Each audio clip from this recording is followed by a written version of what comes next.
Without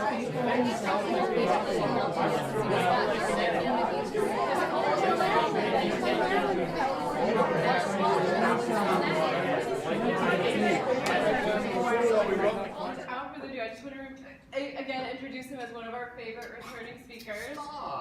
His interactive presentations, we're going to have a lot of fun. He very much also encourages us to participate. Yeah, he'll get there.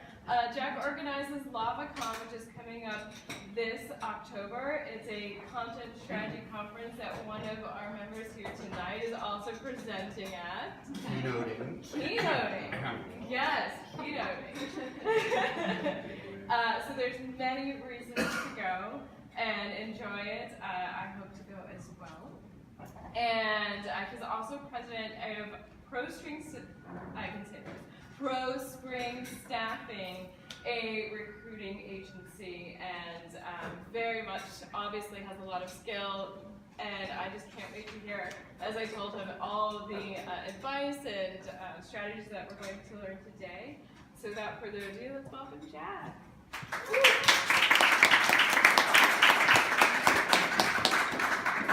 I don't need my intro slide now. I actually started my career as a project officer in the United States Air Force, and then moved into technical writing and then into content strategy. I also wrote a book called Be the Captain of Your Career that hit #5 on Amazon's resume bestseller list. So anybody who's looking, send me your resume. I'd be happy to take a look at it.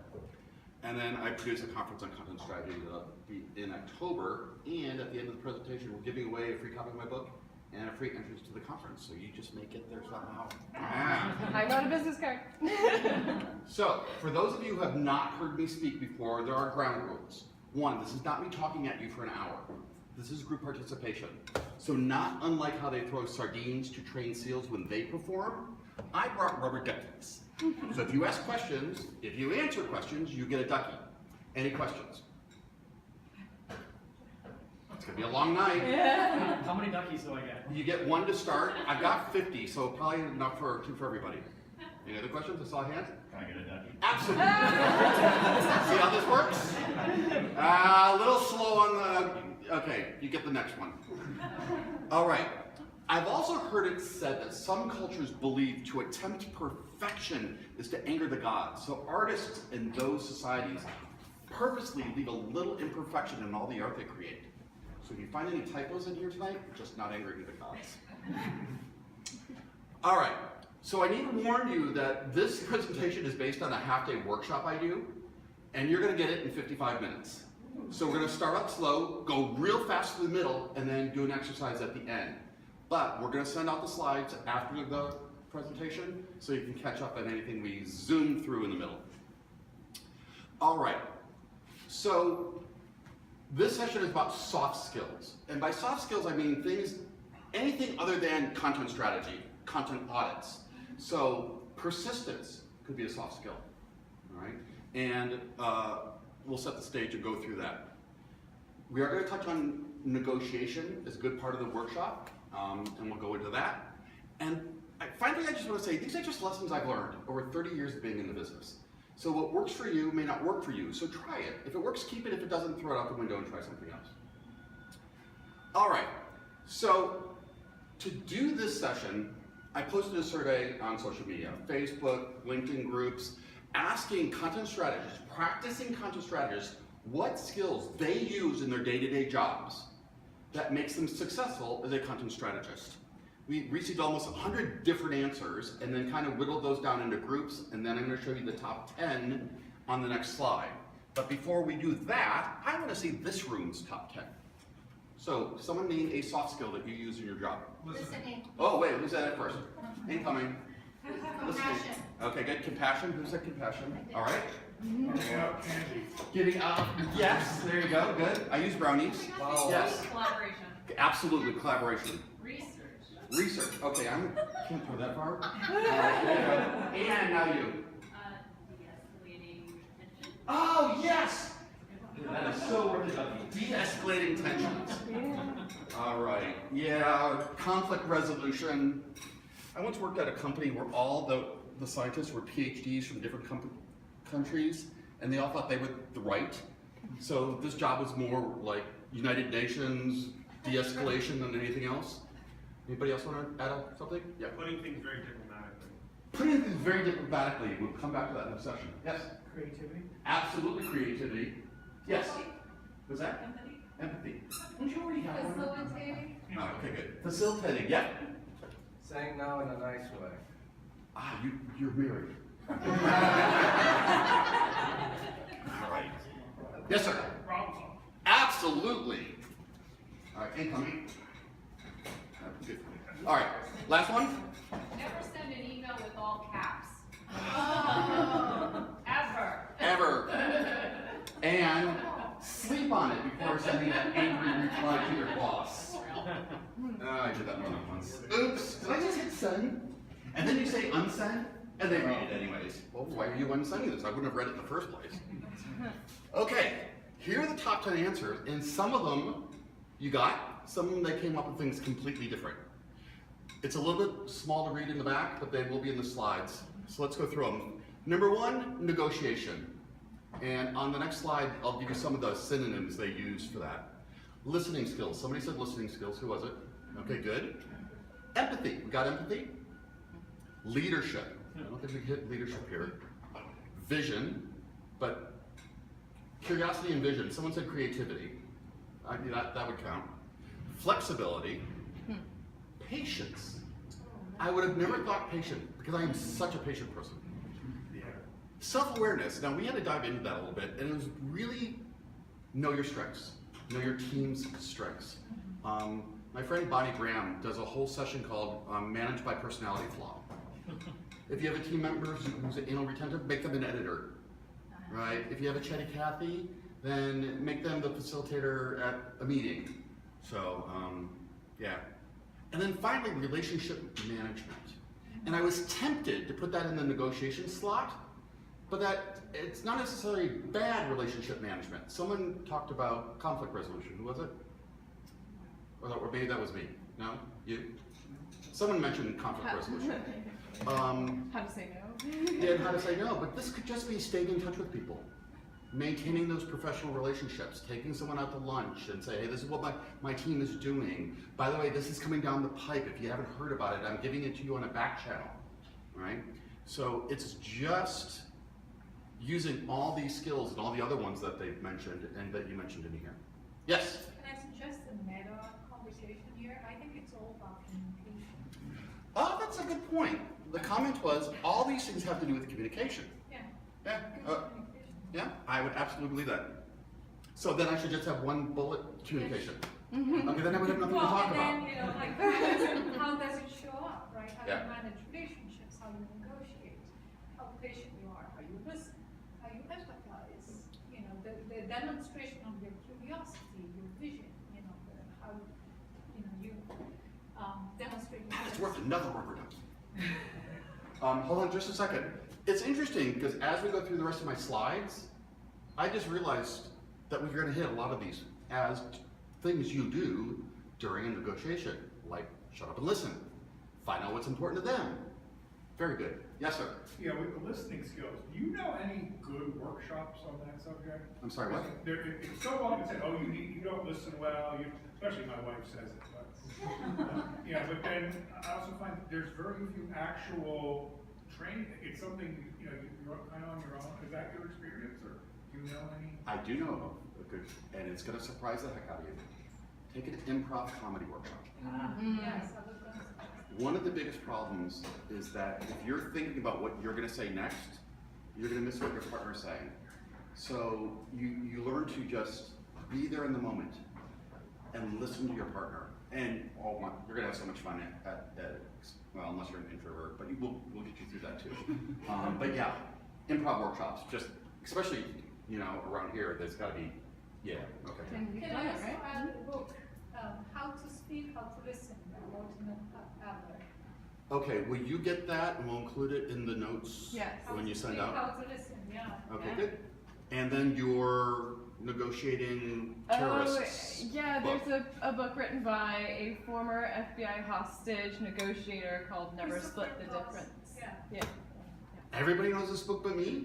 No. Okay. Coincidence. It's just us. All right, so with that top answer of negotiation, these are all terms people use that I kind of lump together under negotiation. Well, first place is just plain old negotiation, but then diplomacy, right?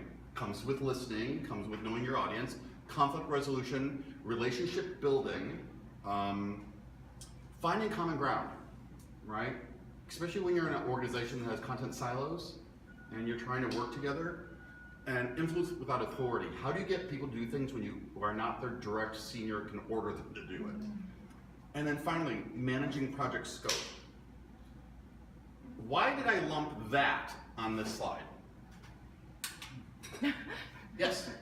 What I'm finding out, if I don't have scope, I can't get buy-in. I can't tell my boss, give me 10 hours to do this, that specifically, and I need this person, and this is what I'm gonna turn in to you after those 10 hours. Exactly, and the opposite's also true. I need this by Monday. Okay, but then this is gonna slide till Wednesday. Which do you want me to do?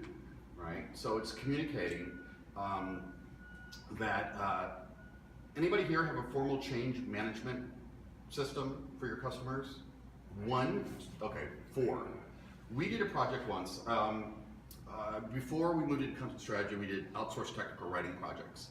And one of the major consumer electronic printers companies, we used to do all their documentation. And one time the manager says, I need this by Monday. I said, okay, well, we're gonna have to charge you overtime. And he goes, fine. So we got it done, sent him a bill. He goes, what? I didn't authorize this. I go, yeah, you did. But it wasn't in writing. You know, even if I said, hey, can we do this in an email, that would have been better than just having verbal. So that's when we adopted a formal, change management system. Going, okay, you asked for this, it's gonna cost this much, it's gonna impact the schedule this much, do you want us to do this, yes or no? Right, it's the typical CYA, but get burned once, you learn from such things. Which is why I put this into negotiation. So, because the number one answer was negotiation, the rest of this workshop is on negotiation. But what's your name? Valeria. Valeria. As Valeria said, all these other communication skills are going to come together in a nice pretty bow at the end of the session when we do a hands-on workshop exercise. So, a lot of people have a very negative view on negotiation. They think used car or buying a new car negotiation, but you really negotiate all the time, right? Clearly your salary if you're going for a new job, or your hourly bill rate if you're a contractor or a gig person, workload, deadlines. Anybody here work on a committee? Ever? Todd? Yeah, yeah. Okay, even what movie to see on date night? Let's see something with explosions. How about My Dinner with Andre? Ooh, okay, we need to meet somewhere in the middle. The Muppets movie. So, I like to define terms, so I looked up on the dictionary. So dictionary.com says negotiation is to attempt to come to an agreement on something through discussion and compromise. Wiktionary says the process of achieving agreement through discussion, and Webster says conferring, discussing, or bargaining to reach agreement. First person, what's common in all three of those definitions? Agreement. Heard it over here. Woo! Oh yes, they squeak. But please don't all do that at one time because it's really annoying. Now this is interesting. I love word derivations. I love seeing where words come from. It's from the Latin negotiatio, the carrying on of business, a wholesale business, from negotiare, to carry on business. Which means negotiation is just part of doing business. That's all it is. Now, I think these definitions are lacking, right? Especially in a workplace negotiation. So, before I give you my definition, I'm going to ask you for yours. So, who can improve on this definition? What do you think negotiation is? I heard someone, false start. Who was it? No, make sense of meaning. Make sense of Meaning. meaning. Are we on the same page? Are we on the same page? Making sense of things, help me understand. That's the other part of communication that most people that's where the problem with listening comes in. Okay. Help me make sense of, Help me make sense of understand what you want. On the same page. Yeah, good. Because that's not in that's not in these definitions. Okay, in the back, yes? Working together to come to a mutual agreement on something? Yeah, good. Working together. That's pretty close to the definitions on the screen. Who hasn't said anything yet? And I won't look, so I won't pick on you, just call it out. I will call on you. You. Compromise for mutual benefit. Ooh, I hadn't heard that one in this workshop. I like that. Somebody write that down. Compromise for mutual benefit. Like exactly what we're not doing in Congress right now.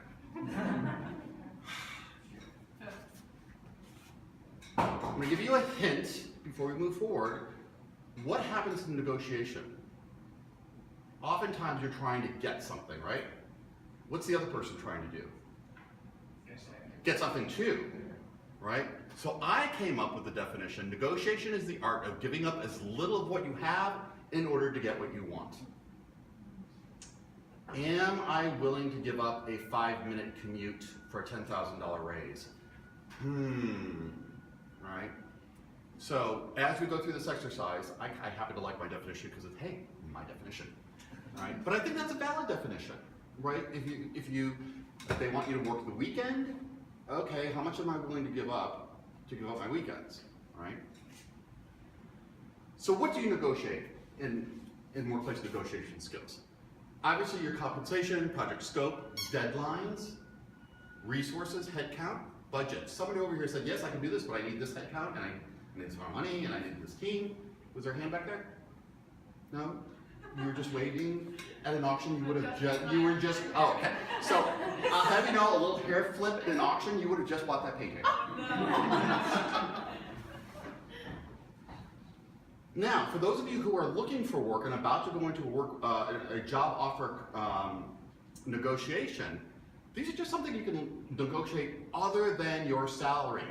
Vacation, right? Say you wanted more than they're offering, go, well, can you give me 3 weeks worth of vacation instead of 2? Because they may have latitude. Or say, give me a review in 6 months, you don't have to wait a year before getting a raise. Tuition reimbursement, conferences, right? Comp time, you know, work from home, telecommuting. These are all things you could ask for, right? A lot of companies don't invest in their employees by sending them to conferences or continuing education. And I think that's just silly, because where are you going to learn all these? Our industry is changing so fast, right? Put that into your offer letter. Oh, I would absolutely love, but keeping abreast of the latest technology is very important to keeping you in business. So part of my offer is that you send me to 2 conferences a year. And if I'm flying more than 5 hours, you put me in first class. They usually strike that one, but it never hurts to ask. Now, the gentleman in the back said one negotiates to get to a common agreement. Absolutely, bullet on top of the list. I think all negotiations either have to be win-win or lose-lose to be successful, right? So you buy a product or service, you thought you got a fair price, I got a good product, we're good. Or take a country like North and South Korea, where they just split the country. Nobody won, they both lost the war, but at least they're all still alive. So lose-lose, successful, all right? It's when it's win-lose that that is not a successful negotiation. And the example I give, a friend of mine is a professional buyer for Verizon. And he said he and his buddy, who was also a buyer, went to a garage sale once. And the person, his buddy, found this beautiful living room set that somebody was selling. And he kept negotiating them down and negotiating them down. And finally the seller got so upset, he said, listen, dude, I would rather take this out and burn it than sell it to you. So, I mean, you could be too good, you know, and that's, I would say, not a successful negotiation. So, Shirley Campbell, author of Zero to Zillionaire, talks about doing business with your people. She says, you know your people when you meet them. They value their service, they're happy to pay you, they pay you your invoices on time, they can't wait to give you the next project, right? What you don't want to, so half the setting yourself up for success in negotiation is finding your people to negotiate with, all right? Or with whom to negotiate for your grammarians. So find your people and negotiate with them, all right? All right, before you start a negotiation, whether you're going for a job or starting a project, do your homework. Find out what the going rate is for a salary for a person in your industry, in your area. Now this is important. set your success criteria. What's great, what's acceptable, and when to walk away. When I go to Vegas, I said, you know what? I'm going to spend $200 on slot machines. If I win $1,000, I'll walk away. If I run into zero, I walk away. And that's my two things, right? So say you're trying to get a new job and you want to make $2 billion a year, but you'll accept $180 billion, and you'd be really happy with 220. But at 179, you are walking, unless you have a 5-minute commute. Why would you do this before the negotiation? Because the other party's also gonna negotiate with you. You need to be ready. If you don't know this, how are they gonna give you what you're worth? Okay, so one answer on the floor is, they're gonna do this too, so you don't know what to ask for if you don't do this ahead of time. Yes? Because to successfully negotiate anything, you have to be able to walk away. Right. So you need to walk away. You need to be able to walk away, sure. It's a way of coping ahead, so that you can optimize to get closer to what's great. What do you mean by coping ahead? So I mean identifying factors that can bring you closer to your ideal situation and minimizing factors that could bring you to your least, like your walk away point. Yep. So recognizing, you know, especially when it comes to like minimizing those vulnerability factors, like recognizing where you can, like, especially in this context, like Yep. where you can prepare, I guess, for So prepare ahead of might time. make you lose the negotiation. Right, there's one more thing I'm looking for. Hold on, hand over here first. I think it's a self-awareness thing too, about deciding what your priorities are. Deciding who your priorities are, Not wasting time or energy. not wasting time or energy. Okay, the question I'm asking, why do this ahead of time? Go ahead. These are all good answers, but there's one really important one that will, if you don't get it in the next couple of duckies, then you're next.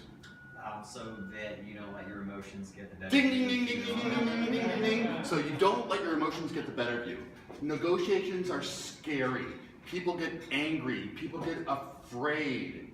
We'll talk about this on another slide, but if you know ahead of time, if you decide ahead of time what is good, when do I walk away, then you don't have to get all flustered and go, no, sorry, that's below my minimum.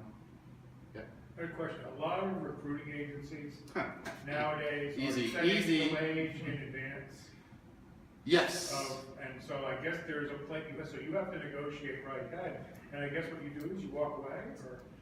Okay, I do not have a decent answer for your question. Who said a lot of agencies are asking for your salary You're a expectations. recruiter, so that. I am. Let me give you a little background on why this is happening. In the entire state of California, the city of New Orleans, and somewhere in New York, it is illegal to ask an applicant what their current salary is. The purpose is to try to erase the age and gender gap difference. Now, it's interesting that we're talking about this in this session because I used to recruit for Microsoft. And when I have a job, you know, and especially if it's a contract, this is how much it pays.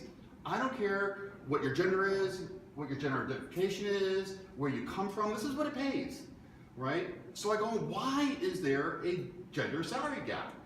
And the recruiter at Microsoft says, because typically women don't negotiate.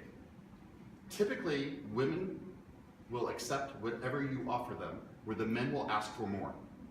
And if you do that in your first job, and then get a 5% raise, and then a 5% raise, and a compound interest over time, the gap gets bigger and bigger. So what Microsoft does, and I don't think I'm giving away any trade secrets here, is that they will offer, the initial offer to a female applicant will be greater than the initial offer to a male applicant because they know the male's probably gonna come back and ask for more.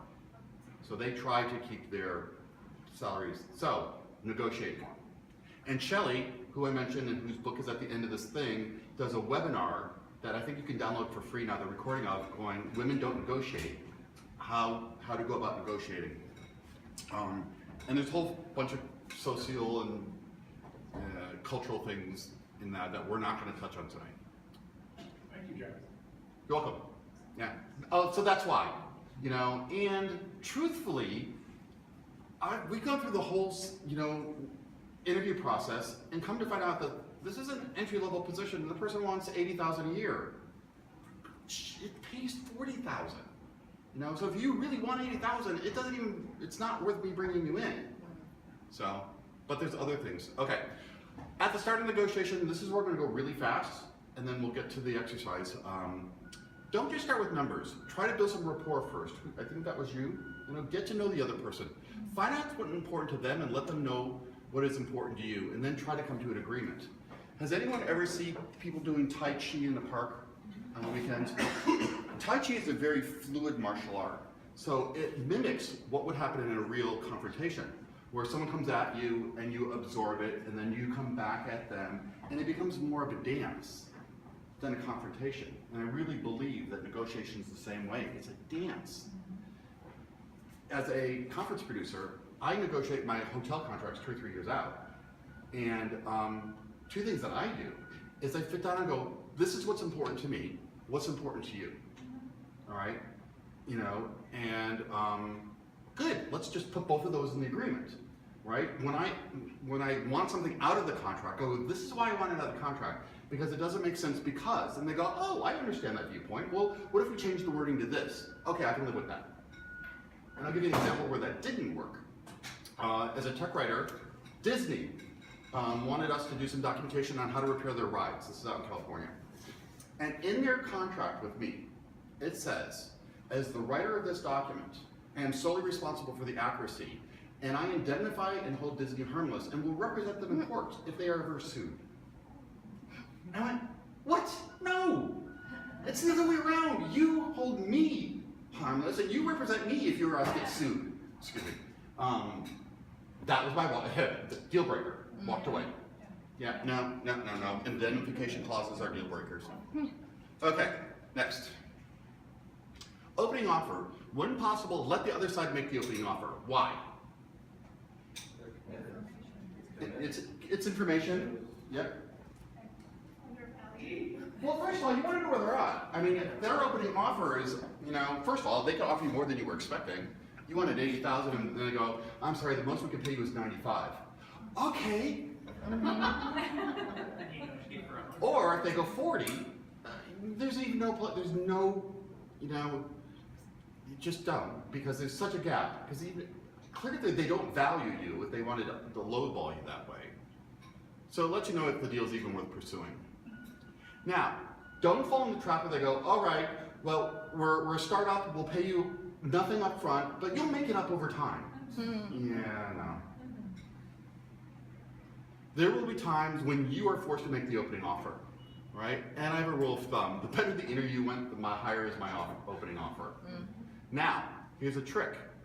When they ask me what my bill rate is, I go, my normal bill rate is $85 an hour. If they go, okay, damn, I should have asked more. Right? If they go, ooh, that's a little bit more than we had, you know, thing. Or if they go, I can go, but because this is such a cool project and I can get Drupal under my belt, I would be happy to how does 65 work for your budget? Do you ever offer a range? Do I ever offer a range? If we are offering a range of services, yes. Yeah, I tended to not. Other people do. It's whatever works for you. I just say my normal bill rate is, and watch the reaction. All right? Now, this is another reason why I want the other, yes sir? Do you ever do this over the phone where you can't see a reaction? I didn't. I'm old school. Before we had internet, you could actually show up at someplace, you know, with a physical portfolio of your work. So it's so different now.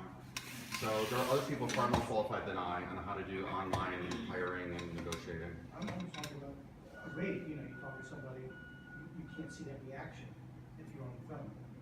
Yeah, I don't talk about money usually on the phone. I wait till I get a face-to-face. But again, it's changing. There are a lot of places you cannot apply for the job unless you answer that question. My question is, why the heck are you guys applying for jobs on websites? Right? So say there's an opening at John Deere Tractor that you want to apply for, go on LinkedIn, find somebody at John Deere Tractor who works in that department and go, hey, if I take you out to coffee, will you refer me? Because one, they'll probably get a referral bonus. And two, you can bypass the damn applicant tracking system and you won't have to answer that question. Now they may say, we want to bring you in, but we need you to fill out the form. but at least they found you. And you didn't email your resume to resumes@blackholenevertobeheardfromagain.com. Question in the back. No, I was just gonna say, you Again, you would have bought a painting with that. Wait. No, I was gonna say, you covered it later on in the sentence that some places require you to fill out the yellow line, and then I already got it. Okay. All right, yeah, so, like, it's a rule of thumb, and that's another whole section, that I hate online applicant tracking systems, just despise them. And a friend of mine, and I can't remember off the top of my head, she wrote a whole book on how to format your resume to get past the automatic weeding out process that the applicant tracking systems use to not pass you on.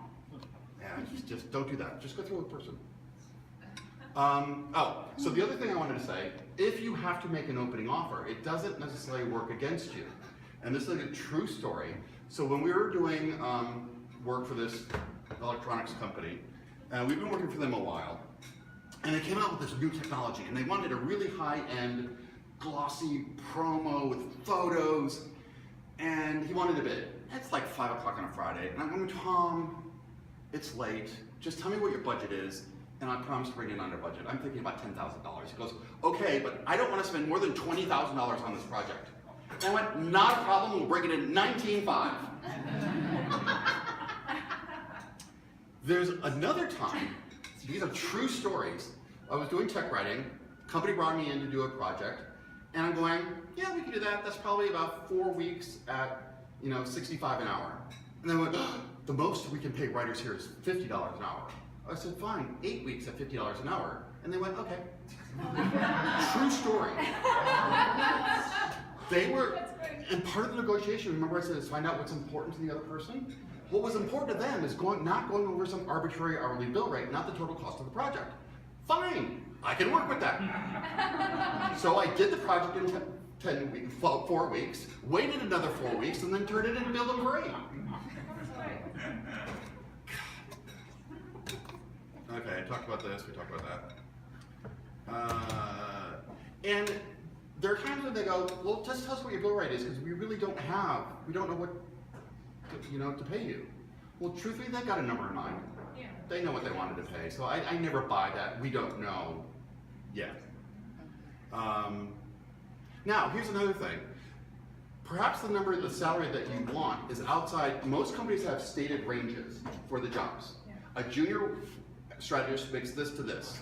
A strategist makes this to this, and a senior strategist this to this. So if you're asking for more than what they've got budgeted, go, well, what if you bring me in as a senior strategist?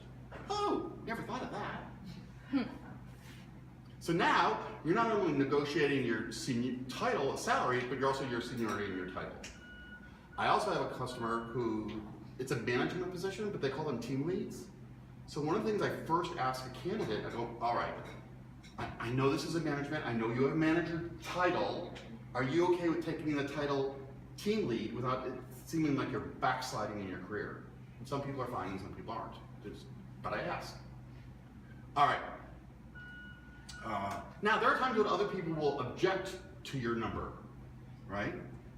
But the thing is to find out why they're objecting and handle it. Whenever I give a bid, anybody here work for an agency where you give bids to do projects to customers? I had a business partner for a long time who really knew her stuff. And she says, she was director of operations, and I go, okay, I need an estimate. That'll cost $20,000. Why? Well, just because that's how much it's going to cost. I go, I can't go into a negotiation and say it's going to cost $20,000. Why? Because Sarah said so? No, if you go, okay, it's going to take 8 hours of research. We're going to have to do a project plan. Then we're going to have to prototype, and then I have to do A/B testing. This is how long it takes. If you want me to cut, if the number is outside your budget, we can cut the A/B testing. We can, maybe we'll do 1 prototype instead of 5. But now, what are you negotiating now? Come on. Scope. Yeah. You're not negotiating your rate. You're negotiating the scope of the project. And they fall for it almost all the time, right? But they never go, well, can you? I've also been on negotiations where I go, okay, my bill rate is $85 an hour. And they go, oh, the most we can pay you is $84.50. Fine, really, so that was under my range of what I found acceptable. All right, any questions on this? Because we're going through this really quick. All right, here we go. Could be that you just don't understand what's involved. It's part of the job is for you to educate what's behind the number. All right, be able to defend your numbers, right? What value do you add? Have you saved company money before by doing a good job? Have you made your customers money, right? Have you increased customer satisfaction? Do you have metrics to back up why you think it takes 2.5 people for 3 months to do this project? Do you have historical databases, right? Said, okay, we've done this before, and every time we do it, this is how long it takes. I can show you, right? We skipped testing, and this is what happened. We need a budget for testers, right? Now, remember though, the employer's viewpoint is, what's in it for me, right? Now, I'll give you a little hint. This is not in the slide, but take out a pen and write this down. No one ever hired somebody by going, God, we have all this money laying around. What should we do with it? Let's give it to Todd. Let's just give it to Todd. They don't do that. Yeah? Companies have a business problem they're trying to solve, right? Customer satisfaction is low. We need a project manager. They can't access our data via mobile. It's costing us money. Then you go, okay, my job is to fix your business problems, not who said and who's. You're taking notes, or you're texting somebody? I'm taking notes. Oh, okay. I think you said earlier that you were looking for a job where you could join a cool team and learn from them. Smarter people than me, yes. Yeah. I don't want to hire you. Okay. I want to know what can you do for me, not what can I do for you. So be careful. I understand. Yeah. So, and I see that so often.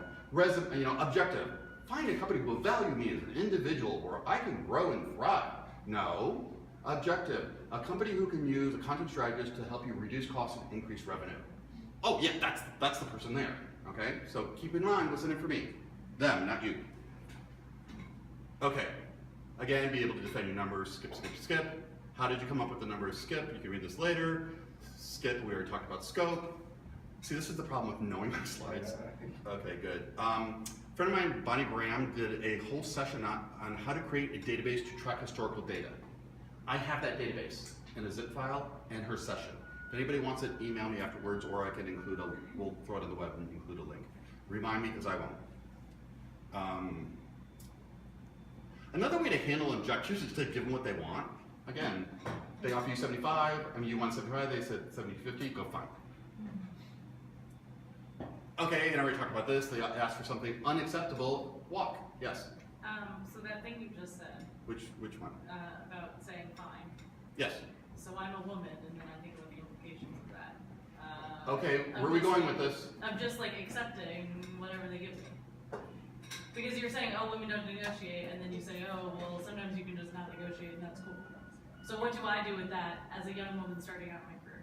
You do 4, 5, 6 slides ago with Deciding what I want. what's acceptable, Okay. what's great, and when to walk. Okay. And if they offer you something that's in what you wanted, Okay. right? It also depends how hungry you are. If you've been unemployed for 6 months, I wouldn't bitch and moan about a $2 difference in bill rate. Sure. Do that on the next one. Right. Right? But if you are comfortable in your job, if you're speaking at conferences and you are constantly being, called to see if you're interested in new positions, then you can write your own ticket. Right? I'm ready to become a director. I'm ready to become a vice president. I'm not settling for anything less. It just depends on your context. Okay. But feel free to go, oh, you want to offer me 75? Can we make it 75-50? Because then you're proving you're not a pushover. You're asking for something that's basically a throwaway. Because they'll do the same thing too. They're like, sure, whatever. Yeah. It's See, all the same to us. hold on. Yeah. I mentioned that I do contracts with hotels. And part of this is building the rapport with the person. And when I go into a negotiation, I tell them, by the way, I'm going to ask for the world. It's up to you to say when. And then I ask for the world. And if they get pissed off, I go, I told you I was going to ask for the world. It's up to you to say when. If this is when, say when. Right? And I do it with that impish, slightly sarcastic, but still a grin on my face. And it works. But like I said, what works for me not work for you. So you need to find your negotiating style. Right? my ex-business partner, every time she went into negotiation, she would wear her business suit, her horn-rimmed glasses, she would lean in, and she would, forgive me for saying this on film, but she would wear her leopard skin undies because it made her feel aggressive. Work for her. You know, you have to find your personal mojo. So, and then I would, I'm sorry, I'll get back to you. And then when I asked the world, I threw stuff in there I knew there was no way they were going to give me. No way. And they go, I'm sorry, we can't give that to you. And you go, okay, let's move forward. Yes. Okay, yes. I've actually found that, sorry if this is weird, but being a woman makes me a better negotiator. I had negotiated way above my range after doing my research and consulting with professionals. They came back with an offer saying 100. And that was within my high range that they had already said, and I said, let's talk about 110. And they went back and I got it. So I just said, let's talk about. Notice she didn't say, I want 110. Let's talk about 110. And they could have said, let's not. Right. But They could have, they didn't, right? But I knew also that they wanted me. That was already See, established. yeah, see, the better the interview goes, the more power you have in the negotiation. There was a job interview I went on. This was way back in the day when Quark Express and all these desktop publishing systems were just coming out. And I had just finished a project where I did the user interface design on the manual, and I did the artistic design, and I did the templates and wrote it. And I was so excited about this manual. And we went on this interview at this job shop, and I started showing this, and the manager interrupted me and said, excuse me, here, designers design, writers write. Oh, yes. I went, thank you very much. I had a great time. Obviously, I'm not the person you're looking for. I ended the interview and left. Good for One, you. I would never work with somebody like that. And I wasn't looking for someone to be pigeonholed. So again, any other, there was a hand somewhere that I skipped over? Okay, how are we doing on time? Time. Oh, 8 minutes. Okay, good. Skip. We were talking about that. Skip.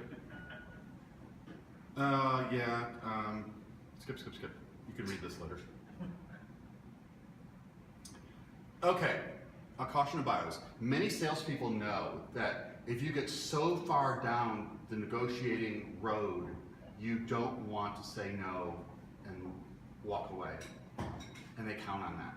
So this is another reason why you need to know you're acceptable, unacceptable, and when to walk before you go into the negotiation.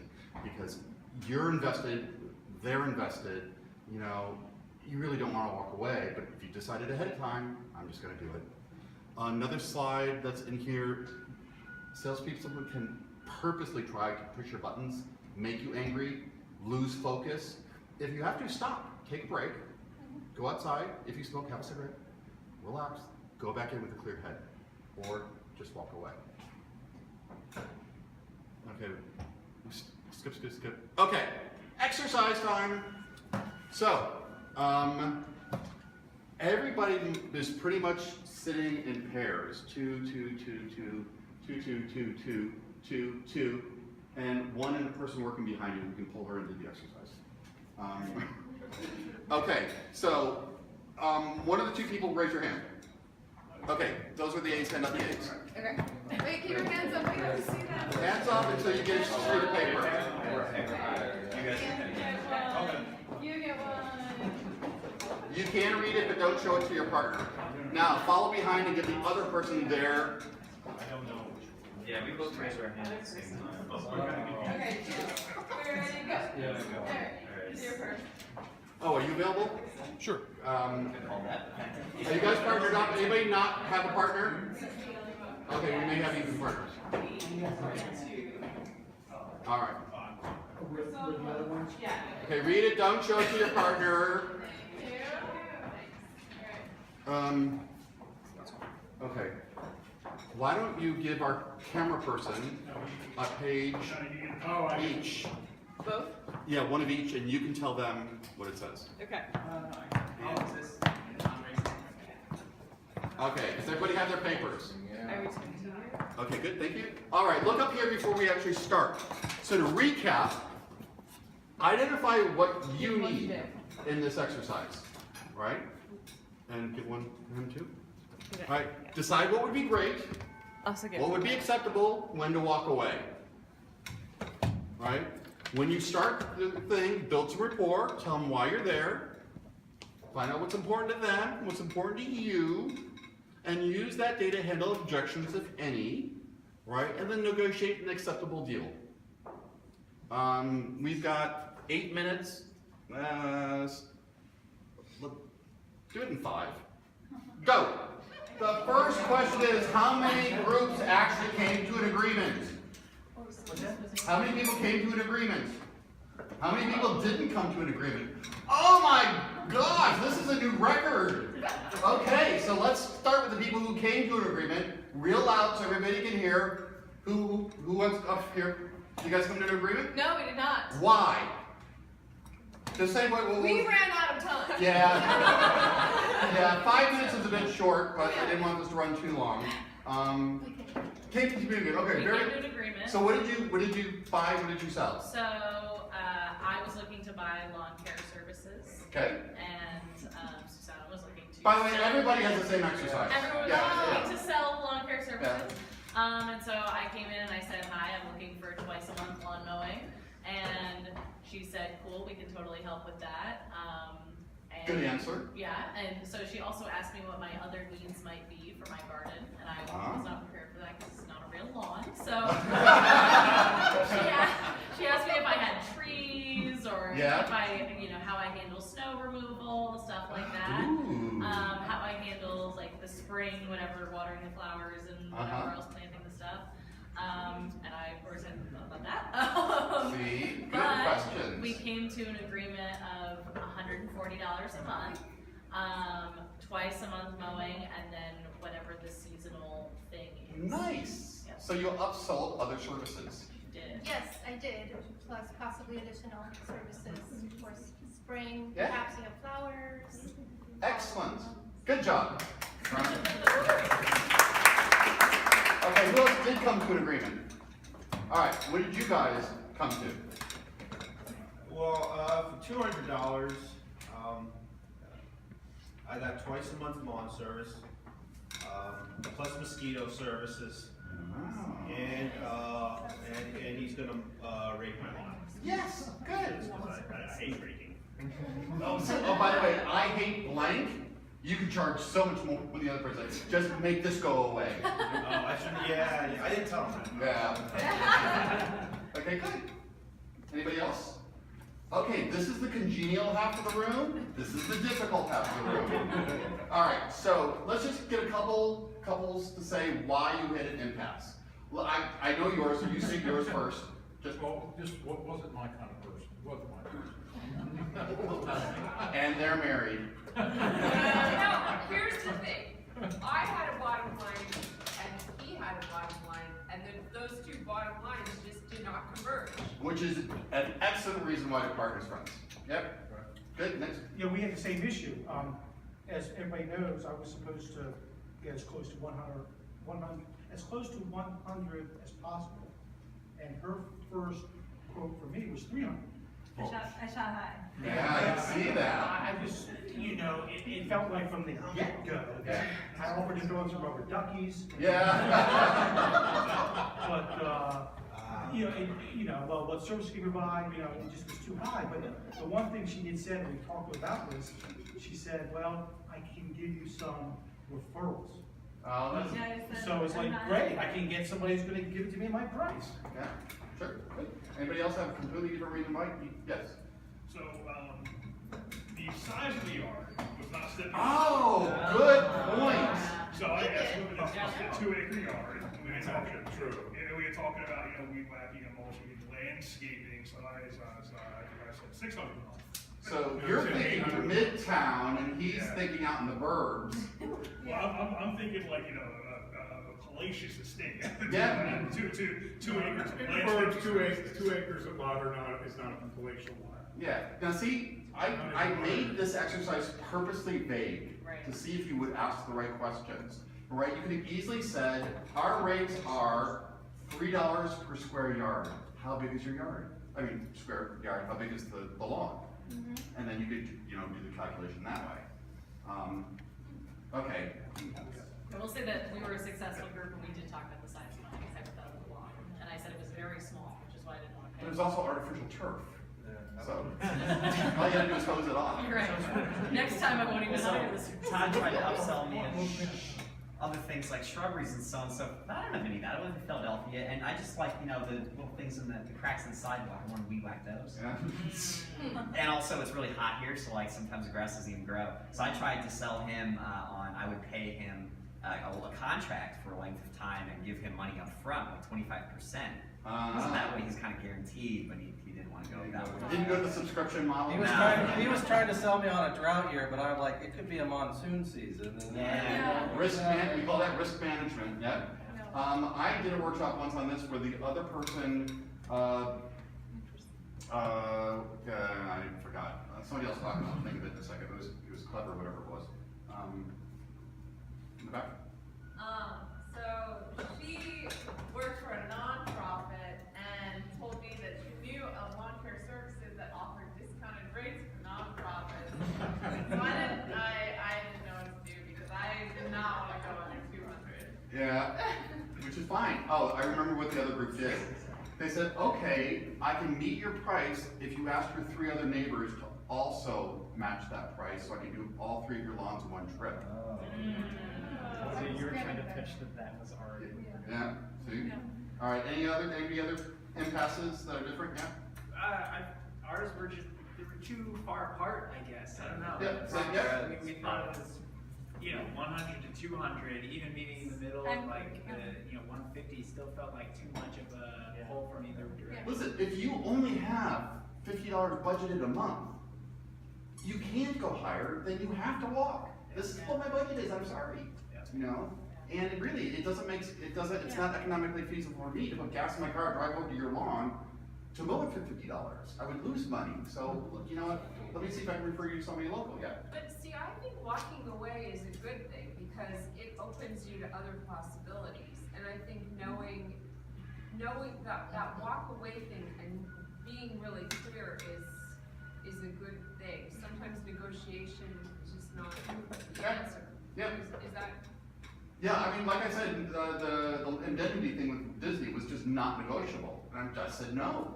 Yeah. Now, here's something I learned from my upstairs neighbor who both makes art in like art fairs and sells art in art fairs, is that apparently, and especially in the South American countries, there is a, I forget the word he used for it, it was Spanish, the first sale of the day. So if it's a multi-day fair, go at the end of the day, if the vendor still won't give you that extra discount that you want, go back there when they open the next morning and go, first sale of the day, $25. And they'll go, okay, just to get that first sale of the day, right? So again, this is part of finding out what's important to them. If you're in a culture where they value the first sale of the day, then go first thing in the morning. If you're going to, these traveling super sales that come to cities and county fairs, well, if you go on the last day, the last hour of the show, and they still have merchandise they don't want to schlep back to where they came from, it's a good time to get a deal. Same thing with buying a car at the end of the model year. So again, it's finding out what you need and what you want and what they have and what they want. Oftentimes, like if they're demoing cookware, well, it's used, they can't sell it, so they'll sell it to use a floor model. Yep. So there's all sorts of ways to get creative when it comes to negotiation and getting what you want. Giving up as little of what you have in order to get what you want. Okay? Decide what you want before going into the negotiation. When possible, let the other party make the opening offer. Be able to defend your numbers. When possible, negotiate scope, not price, and go for a win-win agreement. All right? Remember to ask questions in a negotiation and an interview. What are you looking for? What's important to you? You can't address the concerns unless you know what they are. Right? So find and negotiate with your people. Okay, some recommended reading. You know how they have that little kiosk of books at Kinko's? Yeah. How to out-negotiate anyone, even a car dealer. I have learned so much from that little skinny book about that big. And then Shelley Campbell's book where I quote about finding your people. and that, and then we got the 2 other books that we mentioned during the course of the night. So this is my contact info. If anyone is interested in a content strategy conference, if you want to come and use the referral code Content Strategy Philly, get $100 off tuition, and that stays good until the actual conference itself. At this point, I'm going to say thank you very much for inviting me. I had a great time. I hope you did too.